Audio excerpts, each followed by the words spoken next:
നമസ്കാരം. പ്രധാന വാർത്തകൾ.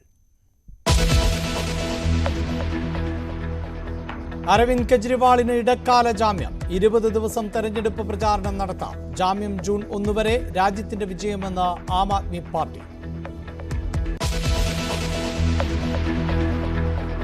തെരഞ്ഞെടുപ്പ് 4ാം ഘട്ടത്തിലേക്ക് കടക്കാനിരിക്കെ പാകിസ്ഥാൻ അനുകൂല പ്രസ്താവനയുമായി കോൺഗ്രസിനെ വെട്ടിലാക്കി മണിശങ്കറയ്യർ. ആണവായുധം പ്രയോഗിക്കാതിരിക്കാൻ ഇന്ത്യ പാകിസ്ഥാനെ ബഹുമാനിക്കണമെന്ന് അയ്യർ. കോൺഗ്രസിന്റെ പാക് സ്നേഹം അവസാനിക്കില്ലെന്ന് BJP.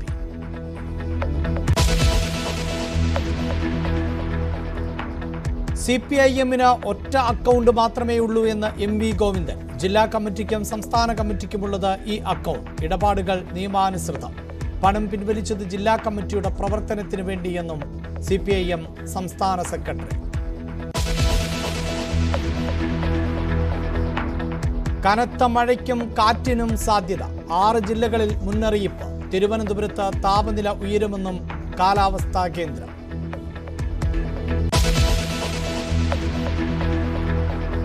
തിരുവനന്തപുരം മേയറും KSRTC ഡ്രൈവറുമായുള്ള തർക്കത്തിൽ പോലീസിന്റെ നിർണായക നീക്കം. മെമ്മറി കാർഡ് കണ്ടെത്താൻ കണ്ടക്ടറെ ചോദ്യം ചെയ്യുന്നു. കണ്ടക്ടറെ കസ്റ്റഡിയിലെടുത്തത് വീട്ടിൽ നിന്ന്.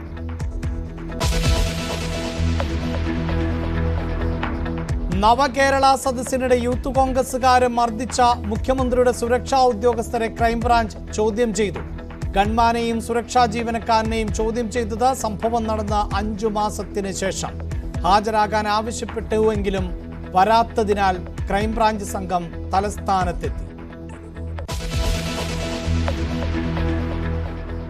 ജസ്ന തിരോധാന കേസിൽ തുടരന്വേഷണം. CBIയുടെ വാദങ്ങൾ കോടതി തള്ളി. ജസ്നയുടെ പിതാവ് നൽകിയ തെളിവുകൾ അന്വേഷണ സംഘത്തിന് കൈമാറി. അന്വേഷണത്തിൽ പ്രതീക്ഷയെന്ന് പിതാവ്. പാനൂരിലെ വിഷ്ണുപ്രിയയുടെ കൊലപാതകത്തിൽ പ്രതി ശ്യാംജിത്ത് കുറ്റക്കാരൻ. പ്രണയപ്പകയിൽ മനസാക്ഷിയെ ഞെട്ടിച്ച കൊലപാതകമെന്ന് കോടതി. ശിക്ഷാവിധി തിങ്കളാഴ്ച. വധശിക്ഷ ആവശ്യപ്പെടുമെന്ന് പ്രോസിക്യൂഷൻ. ുന്നതിലപ്പുറം സ്ട്രെയിൻ എടുത്ത ഒരാൾ ഒന്ന് വിശ്രമിക്കുക. പ്രപഞ്ചമുണ്ടാക്കിയിട്ടുള്ള ദൈവം 6 ദിവസം പ്രപഞ്ചം ഉണ്ടാക്കി, 1 ദിവസം വിശ്രമിച്ചു. അതിനാണ് ഈ ഞായറാഴ്ച എന്ന് പറയുന്നത്. ആഴ്ചക്ക് 1 ദിവസം ദൈവം അടക്കം വിശ്രമിച്ചതാണ്. മുഖ്യമന്ത്രിയുടെ സ്വകാര്യ വിദേശയാത്രയെ ന്യായീകരിച്ച് AK ബാലൻ. മുഖ്യമന്ത്രി വിശ്രമിക്കട്ടെ എന്ന് ബാലൻ. യാത്രയ്ക്ക് വലിയ ചെലവൊന്നുമില്ലെന്നും ബാലന്റെ ന്യായീകരണം.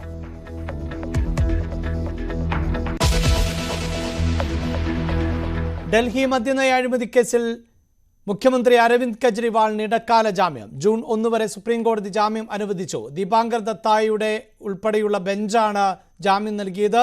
EDയുടെ ശക്തമായ എതിർപ്പ് വകവയ്ക്കാതെ ഇടക്കാല ജാമ്യം അനുവദിക്കുകയായിരുന്നു. നേരത്തെ കെജ്രിവാളിന്റെ ജാമ്യാപേക്ഷ ഡൽഹി ഹൈക്കോടതി തള്ളിയിരുന്നു. ഇതിന് പിന്നാലെയാണ് സുപ്രീം കോടതിയെ സമീപിച്ചത്. മദ്യനയത്തിലെ കള്ളപ്പണക്കേസിൽ മാർച്ച് 21-നാണ് കെജ്രിവാളിനെ അറസ്റ്റ് ചെയ്തത്.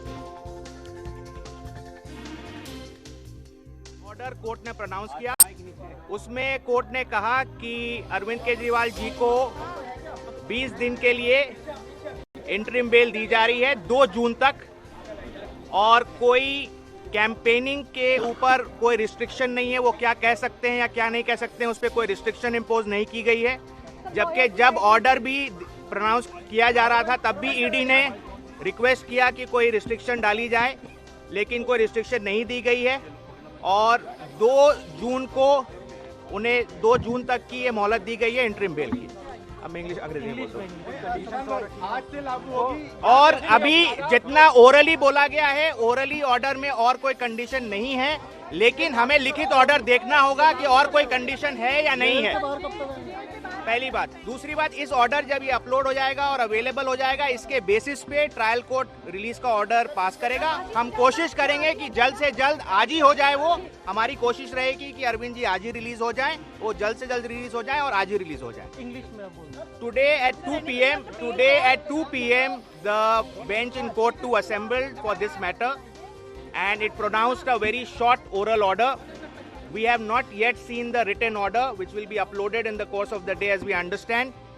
And in that oral order, the court indicated that they are granting interim release / bail to Mr. Arvind Kejriwal, and that order of interim release will be operable up till 2nd of June, that is during the election process, and there is no restriction on his campaigning as to what he can say, what he cannot say while he is out in these 20-22 days. Any further aspect, we'll have to see the order and then only comment. So when do you think he'll be released? We are anticipating that the order should be getting uploaded quickly. We'll obviously move for release today itself. We'll try for the release today itself, and we hope that it should happen today itself. വാർത്തയുടെ വിശദാംശങ്ങളുമായി രഞ്ജിത്ത് രാമചന്ദ്രൻ ആണ് ചേരുന്നത്. രഞ്ജിത്ത്, ജാമ്യം ലഭിച്ചിപ്പോൾ മണിക്കൂറുകൾ മാത്രമാണ് ആയിട്ടുള്ളൂ എങ്കിലും എത്രയും പെട്ടെന്ന് കെജ്രിവാളിനെ പുറത്തിറക്കുക എന്നതായിരിക്കുമല്ലോ ഈ AAPയുടെ നീക്കം. എപ്പോഴേക്ക് കെജ്രിവാളിന് ഇറങ്ങാൻ സാധിക്കുമെന്നതിൽ വ്യക്തതയുണ്ടോ? മറ്റൊന്ന്, ഈ വാദങ്ങൾ നടന്നിരുന്ന ഘട്ടത്തിലടക്കം കോടതി സൂചിപ്പിച്ചത് മുഖ്യമന്ത്രി എന്ന നിലയിലുള്ള ഭരണഘടനാപരമായ ചുമതലകളിൽ നിന്ന് മാറി നിൽക്കേണ്ടി വരും എന്നുള്ളതാണ്. കോർട്ട് ഓർഡറിന്റെ വിശദാംശങ്ങൾ ലഭ്യമായിട്ടുണ്ടോ? ഉപാധികളോടെയാണോ ജാമ്യം?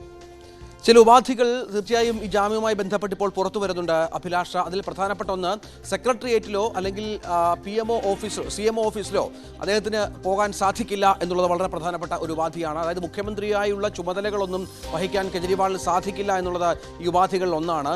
മറ്റൊന്ന്, ഈ കേസുമായി ബന്ധപ്പെട്ട് തെരഞ്ഞെടുപ്പ് പ്രചരണ രംഗത്ത് അദ്ദേഹത്തിന് പോകാം, പ്രസംഗിക്കാം എങ്കിൽ പോലും ഈ കേസുമായി ബന്ധപ്പെട്ടുള്ള കാര്യങ്ങൾ പരാമർശിക്കാൻ പാടില്ല എന്നുള്ള വളരെ പ്രധാനപ്പെട്ട ഒരു നിരീക്ഷണം, അത്തരത്തിലൊരു നിർദ്ദേശം കോടതിയുടെ ഭാഗത്തുനിന്നുണ്ട്.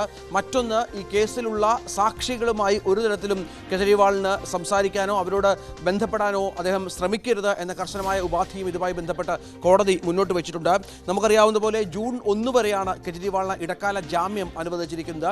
കെജ്രിവാളിന്റെ അഭിഭാഷകൻ മനു അഭിഷേക് സിംഗ് പറഞ്ഞിരുന്നത് ഈ പ്രചരണ രംഗത്ത് അടക്കം കെജ്രിവാളിന് പോകാം, മറ്റുപാധികളൊന്നും കാര്യമായി ഇല്ല എന്നാണെങ്കിൽ പോലും ഇപ്പോൾ പുറത്തുവരുന്ന വിവരം അനുസരിച്ച് ഈ കേസുമായി ബന്ധപ്പെട്ട കാര്യങ്ങൾ പ്രസംഗത്തിലോ മറ്റോ ഉൾപ്പെടുത്തരുത് എന്ന് വളരെ പ്രധാനപ്പെട്ട കാര്യമായി കോടതി നിരീക്ഷിച്ചിരിക്കുന്നു. മറ്റൊന്ന്, ഇന്ന് തന്നെ കെജ്രിവാൾ പുറത്തിറങ്ങാനുള്ള എല്ലാ സാധ്യതകളുമുണ്ട്. അതിനുള്ള നീക്കങ്ങൾ ഇപ്പോൾ നമുക്കറിയാം. ഡൽഹി മുഖ്യമന്ത്രി ഭഗവന്ത് മാൻ അടക്കം ഇപ്പോൾ ഡൽഹിയിലേക്ക് എത്തിക്കഴിഞ്ഞു. അവർ ആം ആദ്മി പാർട്ടി പ്രവർത്തകരുടെ വലിയൊരു കൂട്ടം ആം ആദ്മി ഓഫീസിന് മുന്നിലുണ്ട്. ഇവരടക്കം കെജ്രിവാളിനെ പുറത്ത് ഇന്ന് തന്നെ ഇറക്കാനുള്ള എല്ലാ ശ്രമങ്ങളും തകൃതിയായി നടക്കുന്നു. അഭിഭാഷകരടക്കം ഇപ്പോൾ ജയിലിൽ എത്തിയിട്ടുണ്ട് എന്നാണ് മനസ്സിലാക്കേണ്ടത്. ഏതായാലും ഡൽഹി മുഖ്യമന്ത്രിയെ ഒരു സ്ഥിരം കുറ്റവാളി എന്ന നിലയിൽ കാണാനാവില്ല എന്ന പ്രധാനപ്പെട്ട നിരീക്ഷണം കൂടി കോടതി ഇതിനോട് ചേർത്ത് വെച്ചു. ED ആവശ്യപ്പെട്ടത് ഇടക്കാല ജാമ്യത്തെ ശക്തമായി എതിർത്ത പശ്ചാത്തലമുണ്ടായിരുന്നു. അസാധാരണമായ കേസ് എന്ന നിരീക്ഷണം കോടതിയുടെ ഭാഗത്തുനിന്ന് ഇതുമായി ബന്ധപ്പെട്ട് ഉണ്ടായി എന്നുള്ളതാണ്. ഇതിനെ മറ്റു കേസുകളുമായി താരതമ്യപ്പെടുത്താൻ പറ്റില്ല എന്നും അദ്ദേഹം വഹിച്ചു. അതുപോലെ തന്നെ കോടതി പറഞ്ഞത് മുഖ്യമന്ത്രിയുടെ ചുമതല വഹിച്ചാൽ ഈ കേസുമായി ബന്ധപ്പെട്ട് അത് വിപരീത ഫലമുണ്ടാക്കും എന്നും കോടതി നിരീക്ഷിക്കുകയുണ്ടായി. നമുക്കറിയാം, 1.5 വർഷത്തിന് ശേഷം ഈ മാസം 21-നാണ് കെജ്രിവാളിനെ, ഈ കേസെടുത്ത് 1.5 വർഷത്തിന് ശേഷം ഈ മാസം 21-നാണ് കെജ്രിവാളിനെ അറസ്റ്റ് ചെയ്യുന്നത്. അതുമായി ബന്ധപ്പെട്ട ചോദ്യം കോടതി ഉന്നയിച്ചിരുന്നു. ഇത്ര വൈകിയുള്ള അറസ്റ്റ് എന്തുകൊണ്ട് സംഭവിച്ചു എന്നുള്ള പ്രധാനപ്പെട്ട ചോദ്യം കോടതിയുടെ ഭാഗത്തു നിന്ന് ഉണ്ടായി. അതേസമയം ജൂൺ 2-ന് തന്നെ തിരിച്ചു പോകണം എന്നും കോടതി കൃത്യമായി തന്നെ ഈ ജാമ്യ വ്യവസ്ഥയിൽ പറഞ്ഞിട്ടുണ്ട്. അഭിഭാഷകനടക്കം ആവശ്യപ്പെട്ടിരുന്നു തെരഞ്ഞെടുപ്പ് വോട്ടെടുപ്പ് കഴിഞ്ഞതിന് ശേഷം മാത്രമേ ഈ ജാമ്യം റദ്ദാക്കാവൂ അല്ലെങ്കിൽ തിരിച്ചു പോകേണ്ട അവസ്ഥ ഉണ്ടാക്കാവൂ എന്ന് ആവശ്യപ്പെട്ടിരുന്നു എങ്കിൽ പോലും അത് കോടതി സമ്മതിച്ചില്ല എന്നുള്ളതാണ് പ്രധാനപ്പെട്ട കാര്യം. ജയിലിന് മറുപടി വോട്ടിലൂടെ എന്ന മുദ്രാവാക്യവുമായാണ് ആം ആദ്മി പ്രവർത്തകർ ഈ ജാമ്യം ലഭിച്ചു എന്ന വാർത്തയെ സ്വീകരിച്ചത്. നമുക്കറിയാം, മെയ് 25-നാണ് ഡൽഹിയിൽ തെരഞ്ഞെടുപ്പ് നടക്കുക. മെയ് 25-ന് ജൂൺ 1-ന് പഞ്ചാബിലും തെരഞ്ഞെടുപ്പ് നടക്കും. ഈ രണ്ടിടത്തും കെജ്രിവാളിന്റെ സാന്നിധ്യം ഇന്ത്യ മുന്നണിക്കടക്കം വലിയ സ്വാധീനമുണ്ടാക്കും, വലിയ ശക്തി പകരുമെന്ന വിശ്വാസത്തിലാണ്. അത്തരത്തിലുള്ള പ്രതികരണമാണ് ഇന്ത്യ മുന്നണി നേതാക്കളുടെ ഭാഗത്ത് നിന്ന് ഉണ്ടാകുന്നത്. കോൺഗ്രസ് അടക്കം ഇതിനെ ജനാധിപത്യത്തിന്റെ വിജയം എന്ന് പറഞ്ഞു. ജാമ്യം അതുപോലെ തന്നെ സോറിനും ഇപ്പോൾ ജയിലിലുള്ള സോറിനും ഇത്തരത്തിൽ ജാമ്യം ലഭിക്കുമെന്ന ആത്മവിശ്വാസം കോൺഗ്രസ് വക്താക്കൾ പ്രചരിപ്പിക്കുന്നുണ്ട്. ഏതായാലും BJPക്ക് ഇത് വലിയൊരു വെല്ലുവിളിയായി മാറുന്ന പശ്ചാത്തലം ഇതിനോട് ചേർത്ത് വായിക്കണം. അറസ്റ്റും ജയിൽവാസവും മറ്റും ഇന്ത്യ മുന്നണിക്ക് വലിയ ആയുധമാകുന്ന പശ്ചാത്തലം. കൂറ്റൻ റാലികളടക്കം ആം ആദ്മി ഇതുമായി ബന്ധപ്പെട്ട് തയ്യാറെടുപ്പുകൾ നടത്തുന്നുണ്ട്. ഇന്ത്യ സഖ്യവും ഇതൊരു വർദ്ധിത വീര്യമായി കാണുന്ന പശ്ചാത്തലം ഇതിനോട് ചേർത്ത് വായിക്കണം. അഭിലാഷ്, റൈറ്റ്. അഴിമതിക്കെതിരായ പോരാട്ടത്തിലൂടെയാണ് ദേശീയ രാഷ്ട്രീയത്തിലേക്ക് അരവിന്ദ് കെജ്രിവാൾ കടന്നു വന്നത്. ആ മുന്നേറ്റത്തിന്റെ ഭാഗമായി AAP എന്ന പാർട്ടി രൂപീകരിച്ചു. എന്നാൽ അഴിമതി ആരോപണത്തിന്റെ അടിസ്ഥാനത്തിൽ ആണ് അരവിന്ദ് കെജ്രിവാളിന് ജയിലിൽ പോകേണ്ടി വന്നത്. 50 ദിവസങ്ങൾക്ക് ശേഷം അരവിന്ദ് കെജ്രിവാൾ പുറത്തിറങ്ങുമ്പോൾ ഇനി നടക്കാനിരിക്കുന്നത് 4 ഘട്ട ലോക്സഭാ തെരഞ്ഞെടുപ്പിന്റെ വോട്ടിംഗ് ആണ്. അതിൽ എടുത്തു പറയേണ്ടത് ഡൽഹി, പഞ്ചാബ്, അതോടൊപ്പം തന്നെ ഹരിയാന ഇവിടങ്ങളിൽ മുഖ്യമന്ത്രി എത്തുമ്പോൾ ഈ വിഷയം തെരഞ്ഞെടുപ്പിൻ്റെ പ്രചാരണ വേളയിൽ ഉന്നയിക്കരുത് എന്ന് പറയുമ്പോൾ പോലും ഇന്ത്യ മുന്നണിക്കും AAPക്കും കെജ്രിവാളിൻ്റെ വരവ് വലിയ തോതിൽ ഊർജ്ജമാകും എന്നാണ് പൊതുവെ വിലയിരുത്തപ്പെടുന്നത്. ഡൽഹി മുഖ്യമന്ത്രി അരവിന്ദ് കെജ്രിവാളിന് ജാമ്യം ലഭിച്ചതിൽ രാഷ്ട്രീയ പാർട്ടികളുടെ പ്രതികരണങ്ങൾ വന്നു തുടങ്ങിയിട്ടുണ്ട്. കെജ്രിവാളിന് ജാമ്യം ലഭിച്ചത് ഇടിക്കേറ്റ തിരിച്ചടി എന്നാണ് CPIM സംസ്ഥാന സെക്രട്ടറി MV ഗോവിന്ദൻ പറഞ്ഞത്. കെജ്രിവാളിന് സുപ്രീം കോടതി ജാമ്യം അനുവദിച്ചിരിക്കുകയാണ്. ഇടിക്കേറ്റ ഏറ്റവും കടുത്ത ഒരു തിരിച്ചടിയാണ് യഥാർത്ഥത്തിൽ. അതുവഴി ലോകം ഈ വിധിയുടെ ഭാഗമായിട്ട് മനസ്സിലാക്കുന്നത്. ഈ തെരഞ്ഞെടുപ്പിൻ്റെ ഘട്ടത്തിൽ ഇപ്പോഴും എന്തിനാണ് ഇങ്ങനെ ഒരു അറസ്റ്റ് എന്നതിന് ഒരുപാട് വ്യാഖ്യാനങ്ങളും വിശദീകരണങ്ങളും എല്ലാം ED നൽകിയിട്ടും അതൊന്നും മുഖവിലക്കെടുക്കാനാവില്ല എന്ന നിലപാട് സ്വീകരിച്ച് കെജ്രിവാളിനെ പുറത്തേക്ക് വിട്ടിരിക്കുകയാണ്. അത് കാണിക്കുന്നത് ഫാസിസത്തിലേക്ക് എത്തിച്ചേർന്നിട്ടില്ല, ഇനിയും സാധ്യതകളും അതുപോലെ തന്നെ ഇന്ത്യയുടെ ഈ പരിമിതിക്കകത്ത് നിന്ന് മുമ്പോട്ടേക്ക് പോകാനുള്ള ഇന്ത്യയുടെ വളരെ ശ്രദ്ധേയമായ നിലനിൽപ്പിൻ്റെ പ്രശ്നം തന്നെയാണ് സുപ്രീം കോടതി ഉയർത്തി പിടിച്ചിട്ടുള്ളത്. സ്വാഗതാർഹമായ ഒരു വിധിയായിട്ടാണ് ഞാനതിനെ കാണുന്നത്. ജാമ്യം ലഭിച്ചത് ഇന്ത്യ മുന്നണിക്ക് ആവേശം പകരുന്നത് എന്ന് PK കുഞ്ഞാലിക്കുട്ടി. കെജ്രിവാളിനെ അറസ്റ്റ് ചെയ്യാനുള്ള തീരുമാനം BJPയെ തിരിഞ്ഞുകൊത്തി. കെജ്രിവാളിനോട് ചെയ്തത് ക്രൂരതയാണ്. കെജ്രിവാൾ അഴിമതിക്കാരനാണ് എന്ന് ജനങ്ങൾക്ക് അഭിപ്രായമില്ല. തോൽവി ഭയന്നാണ് BJP വർഗീയത വിളിച്ചു പറയുന്നത് എന്നും കുഞ്ഞാലിക്കുട്ടി പ്രതികരിച്ചു. ഇപ്പോൾ സംഭവിച്ചുകൊണ്ടിരിക്കുന്ന വിഷയങ്ങളൊക്കെ ഇന്ത്യ മുന്നണിക്ക് വളരെ അധികം ആത്മവിശ്വാസം നൽകുന്ന ഒന്നാണ്. കെജ്രിവാളിൻ്റെ അറസ്റ്റും അതിനെ തുടർന്ന് വന്ന ചോദ്യങ്ങളുമൊക്കെ നമ്മുടെ രാഷ്ട്രീയത്തിലുണ്ടാക്കിയ അതിൻ്റെ ഒരു സ്വാധീനം ഈ കേവലം ഡൽഹിയിൽ ഒതുങ്ങി നിൽക്കുന്നതല്ല. കേജ്രിവാൾ അത്ര വലിയൊരു അഴിമതിക്കാരൻ അങ്ങനൊന്നും ജനങ്ങളുടെ ഹൃദയത്തിൽ മനസ്സിലില്ല, ഒരിക്കലുമില്ല. പിന്നെ അദ്ദേഹത്തോട് ചെയ്തത് വളരെ കൂടുതലാണ് എന്ന ആവറേജ് ആളുകളുടെ മുഴുവൻ ഒരു വികാരമുണ്ട്. കോൺഗ്രസ് നേതാവ് മണിശങ്കർ അയ്യരുടെ പാക് പരാമർശം ആയുധമാക്കി BJP. പാകിസ്ഥാനെ ബഹുമാനിക്കണമെന്നും അല്ലെങ്കിൽ അവർ ആണവായുധം പ്രയോഗിക്കുമെന്ന പ്രസ്താവനയുമായാണ് മണിശങ്കർ അയ്യർ എത്തിയത്. കോൺഗ്രസിന്റെ പാകിസ്ഥാൻ പ്രേമം അവസാനിക്കില്ല എന്നായിരുന്നു BJPയുടെ വിമർശനം. കോൺഗ്രസ് നേതാക്കൾ ഇന്ത്യയിലാണ് കഴിയുന്നത് എങ്കിലും അവരുടെ ഹൃദയം പാകിസ്ഥാനിലാണ് എന്ന് കേന്ദ്രമന്ത്രി അനുരാഗ് സിംഗ് ഠാക്കൂർ വിമർശിച്ചു. തോൽവി ഉറപ്പായതോടെ കോൺഗ്രസ് ഉലഞ്ഞിരിക്കുകയാണ് എന്ന് UP ഉപമുഖ്യമന്ത്രി കേശവ് പ്രസാദ് മൗര്യ കുറ്റപ്പെടുത്തി. എന്നാൽ മണിശങ്കർ അയ്യരുടെ പ്രസ്താവനയിൽ നിന്ന് അകലം പാലിക്കുകയാണ് കോൺഗ്രസ്. മണിശങ്കർ അയ്യരുടേത് വ്യക്തിപരമായ അഭിപ്രായം മാത്രമെന്ന് കോൺഗ്രസ് പ്രതികരിച്ചു. പഴയ വീഡിയോ ആണ് എന്നും BJPയുടെ തെരഞ്ഞെടുപ്പ് പ്രചാരണം പാളിയപ്പോൾ തന്നെ കരുവാക്കുകയാണ് എന്നുമാണ് മണിശങ്കർ അയ്യരുടെ പ്രതികരണം.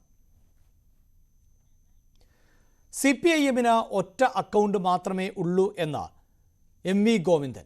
ജില്ലാ കമ്മിറ്റിക്കും സംസ്ഥാന കമ്മിറ്റിക്കും ഒക്കെ ഈ അക്കൗണ്ട് ആണുള്ളത്. പാൻ നമ്പറിൽ Tയ്ക്കു പകരം J രേഖപ്പെടുത്തി. ബാങ്ക് ഓഫ് ഇന്ത്യയുടെ തൃശൂർ ജില്ലയിലെ ബ്രാഞ്ചിൻ്റെ വീഴ്ച കൊണ്ടാണ് നമ്പർ തെറ്റായി രേഖപ്പെടുത്തിയത്. മാർച്ച് 2-ന് അക്കൗണ്ടിൽ നിന്ന് പണം പിൻവലിച്ചത് ജില്ലാ കമ്മിറ്റിയുടെ പ്രവർത്തനത്തിന് വേണ്ടിയാണ്. 30 വർഷക്കാലമായുള്ള അക്കൗണ്ടിൽ നിയമാനുസൃതമായ ഇടപാട് മാത്രമാണ് നടന്നിട്ടുള്ളത്. പണം പിൻവലിച്ചത് തെറ്റായ നടപടിയാണ് എന്ന് ഇൻകം ഉദ്യോഗസ്ഥർ വ്യാഖ്യാനിച്ചു എന്നും അക്കൗണ്ട് മരവിപ്പിക്കുകയായിരുന്നു എന്നും MV ഗോവിന്ദൻ പറഞ്ഞു. സംസ്ഥാനത്ത് പലയിടത്തും മഴയ്ക്ക് സാധ്യത. വയനാട് ഇന്ന് യെല്ലോ അലർട്ടാണ് പ്രഖ്യാപിച്ചിട്ടുള്ളത്. കൊല്ലം, പത്തനംതിട്ട ജില്ലകളിൽ ഇന്ന് ഇടിമിന്നലോടുകൂടിയ മഴ പെയ്യും എന്നാണ് പ്രവചനം.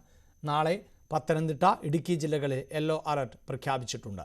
ഞായറാഴ്ച തിരുവനന്തപുരം, കൊല്ലം, പത്തനംതിട്ട, എറണാകുളം, ഇടുക്കി ജില്ലകളിലും യെല്ലോ അലർട്ട് ഉണ്ട്. അതേസമയം കടുത്ത ചൂടിനെ തുടർന്ന് തിരുവനന്തപുരത്ത് ഇന്ന് യെല്ലോ അലർട്ട് പ്രഖ്യാപിച്ചിട്ടുണ്ട്. ഉയർന്ന താപനില 36 ഡിഗ്രി സെൽഷ്യസ് വരെ ഉയർന്നേക്കാം എന്നാണ് അറിയിപ്പ്. പാനൂർ വിഷ്ണുപ്രിയ കൊലക്കേസിൽ പ്രതി ശ്യാംജിത്ത് കുറ്റക്കാരൻ. തലശ്ശേരി അഡീഷണൽ ജില്ലാ സെഷൻസ് കോടതിയുടേതാണ് വിധി. പ്രതിക്കുള്ള ശിക്ഷ തിങ്കളാഴ്ച പ്രഖ്യാപിക്കും.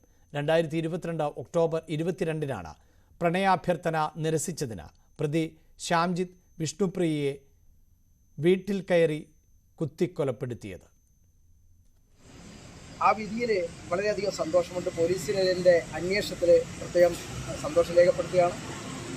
ഈ കേസിലെ വിധി പറയുമ്പോൾ വളരെ അപൂർവമായി നടന്നൊരു കൊലപാതകമാണ്.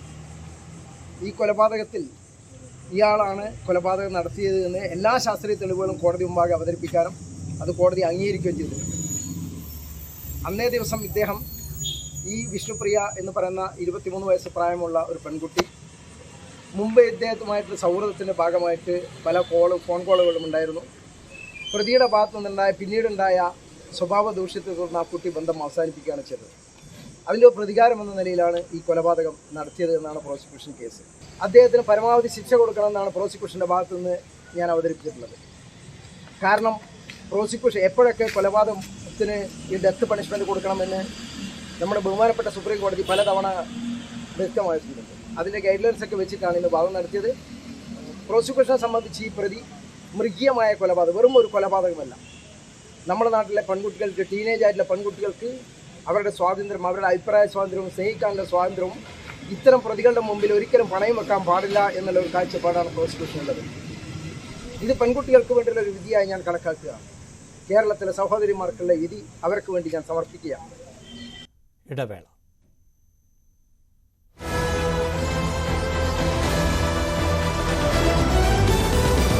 അക്ഷയ തൃതീയ നാൾ ആഘോഷം.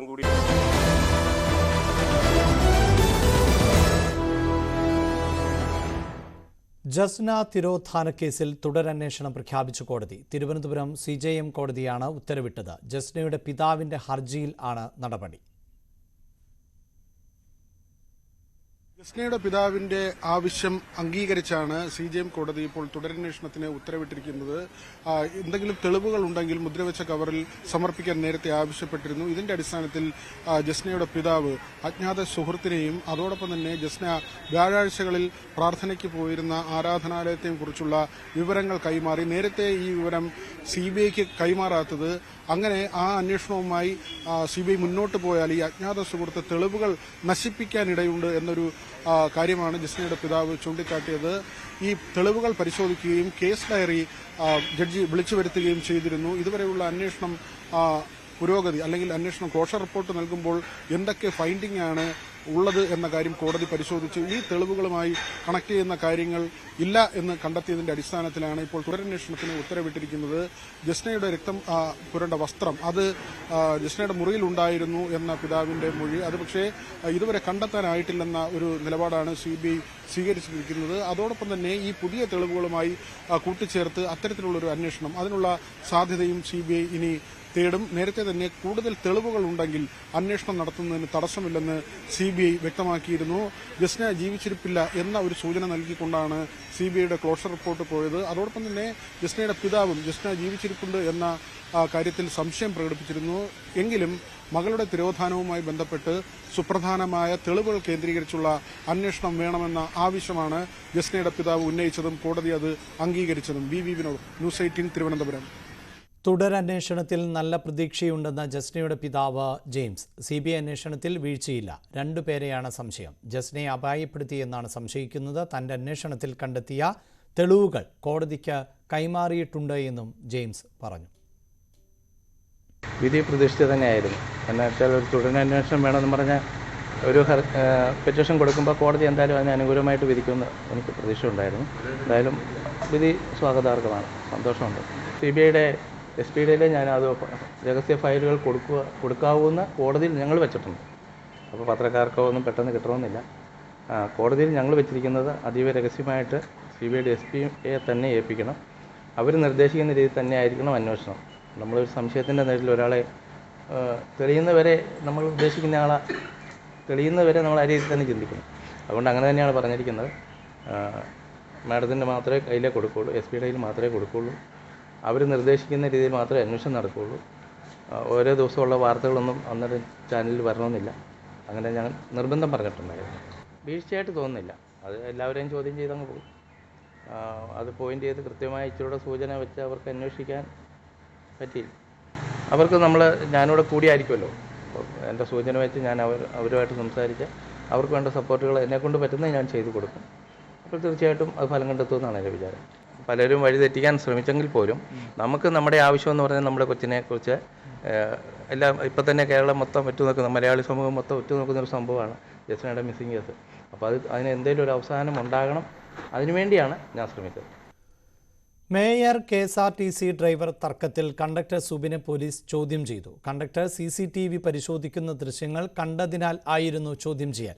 CCTVയിൽ നോക്കുക മാത്രമാണ് ചെയ്തത് എന്ന് സുബിൻ മൊഴി നൽകി. കണ്ടക്ടറെ ഉടൻ വിട്ടയക്കും. വിവരങ്ങളുമായി VV വിനോദ് ചേരുന്നുണ്ട്. വിനോദ്, ഇപ്പോഴും ചോദ്യം ചെയ്യൽ പുരോഗമിക്കുകയാണോ? എന്താണ് വിശദാംശങ്ങൾ? കണ്ടക്ടറെ അല്പസമയത്തിനുള്ളിൽ വിട്ടയക്കും. അതോടൊപ്പം തന്നെ ഈ ഡിപ്പോയുടെ ചുമതല ഉണ്ടായിരുന്ന ഉദ്യോഗസ്ഥനുണ്ട്, സ്റ്റേഷൻ മാസ്റ്ററുണ്ട്, അദ്ദേഹത്തെയും രാവിലെ തന്നെ ചോദ്യം ചെയ്യാൻ വിളിപ്പിച്ചിരുന്നു. കണ്ടക്ടറുടെ വീട്ടിൽ നിന്നാണ് പോലീസ് കൂട്ടിക്കൊണ്ടുവന്നത്. ഈ നിലയ്ക്ക് എന്തുകൊണ്ട് അവിടെ മോണിറ്ററിൽ നോക്കി CCTVയുടെ ഭാഗത്തേക്ക് പോയി എന്നതാണ് പ്രധാനമായും പോലീസ് അന്വേഷിച്ചത്. താൻ മോണിറ്ററിന് സമീപം പോവുക മാത്രമാണ് ചെയ്തത്, അല്ലാതെ അവിടെ നിന്ന് എന്തെങ്കിലും ഉപകരണങ്ങൾ എടുക്കുകയോ അതിൽ സ്പർശിക്കുകയോ ഒന്നും ചെയ്തിട്ടില്ല എന്ന ഒരു മൊഴിയാണ് ഇപ്പോൾ കണ്ടക്ടർ നൽകിയിട്ടുള്ളത്. സൂപ്പർവൈസറും ഈ സ്റ്റേഷൻ മാസ്റ്ററുമായി ബന്ധപ്പെട്ടും ഈ കണ്ടക്ടറുടെയും മറ്റ് ആളുകളുടെയും അവിടുത്തെ ഇടപെടലുകൾ, അവിടെ വന്നു പോയ സമയം ഉൾപ്പെടെയുള്ള കാര്യങ്ങൾ, ഈ കാര്യങ്ങൾ ആരായുന്നതിനാണ് സ്റ്റേഷൻ മാസ്റ്ററെയും വിളിച്ചത്. നേരത്തെ ചെറിയ പ്രതിഷേധം ഇവരുടെ വീട്ടുകാരുടെ ഭാഗത്ത് നിന്ന് ഉയർന്നു വന്നിരുന്നു. ആരോഗ്യ പ്രശ്നങ്ങൾ ഉള്ള ആളാണ് സ്റ്റേഷൻ മാസ്റ്റർ, പ്രത്യേകിച്ച് അദ്ദേഹത്തിന്റെ ആരോഗ്യ പ്രശ്നങ്ങൾ ആണ് ബന്ധുക്കൾ ചൂണ്ടിക്കാട്ടിയത്. ഒരുപാട് സമയം അവരെ ചോദ്യം ചെയ്യുന്നു, ഒരുപക്ഷെ ഈ അറസ്റ്റിലേക്ക് പോകുമെന്നുള്ള അഭ്യൂഹങ്ങളൊക്കെയും വന്നു. പക്ഷെ പോലീസ് കൃത്യമായി കാര്യങ്ങൾ വിശദീകരിക്കുന്നത് ഇവർ നേരത്തെ നൽകിയ മൊഴി, അതിന്റെ അടിസ്ഥാനത്തിൽ ഇവരിൽ നിന്ന് കൂടുതൽ കാര്യങ്ങൾ ചോദിച്ചറിയുകയായിരുന്നു. മറ്റു നടപടികളിലേക്ക് പോകുന്നില്ല, ഇവരെ വിട്ടയക്കും എന്ന ഒരു വിശദീകരണം ഉന്നത പോലീസ് ഉദ്യോഗസ്ഥരിൽ നിന്ന് ലഭിച്ചിട്ടുണ്ട്. വിശദാംശങ്ങളാണ് VV വിനോദ് നൽകിയത്. കണ്ണൂരിൽ KSRTC ബസ് തടഞ്ഞു നിർത്തി ഡ്രൈവറെ ആക്രമിച്ചു. എറണാകുളത്ത് നിന്ന് മൂകാംബികയിലേക്ക് പോവുകയായിരുന്ന KSRTC സ്വിഫ്റ്റ് ബസിന്റെ ഡ്രൈവർക്കാണ് മർദ്ദനം ഏറ്റത്. സംഭവത്തിൽ 7 പേരെ കസ്റ്റഡിയിലെടുത്തു. പുലർച്ചെ 1 മണിക്കാണ് ഫുട്ബോൾ മാച്ച് കഴിഞ്ഞ് മടങ്ങുകയായിരുന്ന സംഘത്തിന്റെ ആക്രമണം. ബൈക്കിൽ ബസ് ഇടിക്കാൻ വന്നുവെന്ന് ആരോപിച്ചായിരുന്നു ആക്രമണം. കണ്ണൂർ ബസ് ഡിപ്പോയിൽ വെച്ചാണ് ഡ്രൈവറെ മർദ്ദിച്ചത്.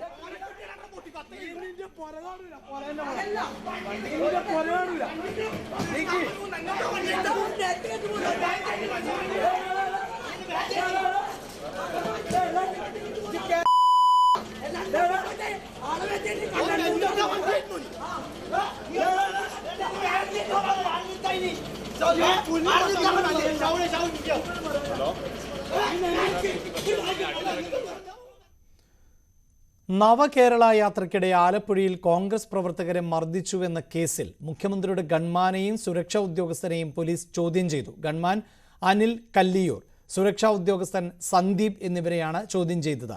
സംഭവം നടന്ന 5 മാസത്തിന് ശേഷമാണ് ആലപ്പുഴ ജില്ലാ ക്രൈംബ്രാഞ്ച് DYSP അരുൺ തിരുവനന്തപുരത്ത് എത്തി ഉദ്യോഗസ്ഥരെ ചോദ്യം ചെയ്തത്.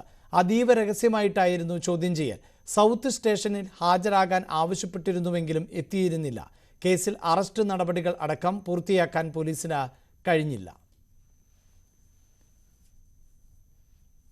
ഫഹദ് ഫാസിൽ ബ്രാൻഡ് അംബാസിഡറായ കവിത ഗോൾഡ് ആൻഡ് ഡയമണ്ട്സിന്റെ പാലക്കാട് വടക്കാഞ്ചേരിയിലെ ഷോറൂം പ്രവർത്തനം ആരംഭിച്ചു.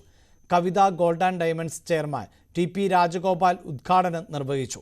ഡയറക്ടർമാരായ പ്രസാദ് രാജഗോപാൽ, പ്രജീഷ് രാജഗോപാൽ എന്നിവർ സന്നിഹിതരായിരുന്നു. 7ാമത് ഷോറൂം ആണ് വടക്കാഞ്ചേരി ബസ് സ്റ്റാൻഡിന് സമീപം LIC ബിൽഡിങ്ങിന് എതിർവശം പ്രവർത്തനം ആരംഭിച്ചത്. തെരഞ്ഞെടുക്കുന്ന ഒരു ഭാഗ്യശാലിക്ക് ലോഞ്ച് ഓഫറായി മാരുതി സ്വിഫ്റ്റ് കാർ ബമ്പർ സമ്മാനമായി ലഭിക്കും. കൂടാതെ ഓരോ ദിവസവും പർച്ചേസ് ചെയ്യുന്നവരിൽ നിന്നും തെരഞ്ഞെടുക്കുന്ന 20 പേർക്ക് പണിക്കൂലി തിരികെ നൽകും. ഇന്നത്തെ സ്വർണം വെള്ളി നിരക്കുകൾ. കവിത ഗോൾഡ് ആൻഡ് ഡയമണ്ട്സ് ഇന്നത്തെ സ്വർണം വെള്ളി നിരക്കുകൾ നിങ്ങൾക്കായി സമർപ്പിക്കുന്നത്. വലിയ സ്വപ്നങ്ങൾ, വലിയ സന്തോഷങ്ങൾ, വലിയ collection. Kavitha gold and diamonds.